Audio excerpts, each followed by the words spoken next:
Before we really get started in this course, there's one important piece of advice I always have to tell everybody.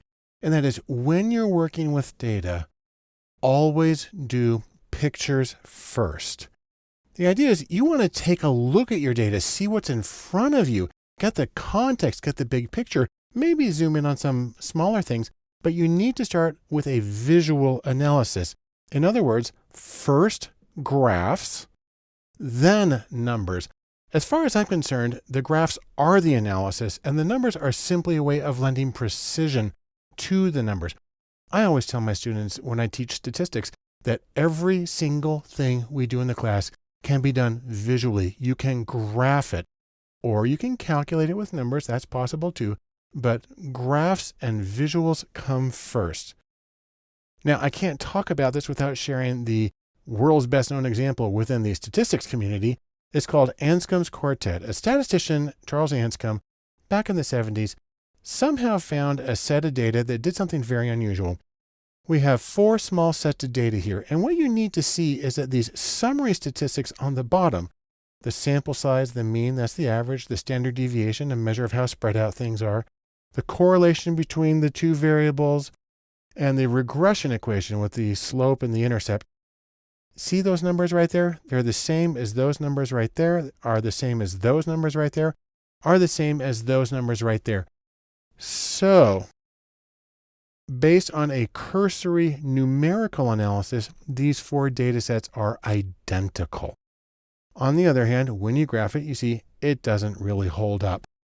Here's the first set of data. This is a nice, normal looking regression equation. Things are scattered around a little bit on this line. This is what we're expecting in regular analysis. On the other hand, the second pair of variables has this really clear but curved relationship.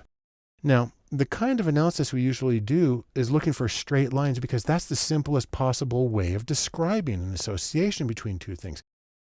You can draw a straight line through this, but you're doing damage to the relationship because really you need to be modeling the curve. There are ways to do that, but they're relatively advanced, and personally, I've never had to deal with them. The third set of variables, you see, we've got this really strong straight line, but we've got one number, boop, that's popping up, and it's an outlier. And the immediate question is, what's going on with that number? Why is it out of line? Because if you're doing, for instance, a manufacturing process, that might indicate something's broken.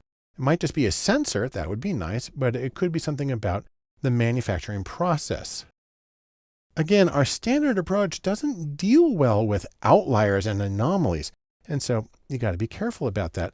And then the last one, set 4, is a very bizarre, really kind of a pathological data set where all of the numbers are jammed over here on the left with this one extreme outlier on the right, which would normally be an indication that something has gone terribly, terribly wrong in the data gathering. And so simply by looking at them, you can see that there's an enormous difference, even though based on common statistical measures, they were identical.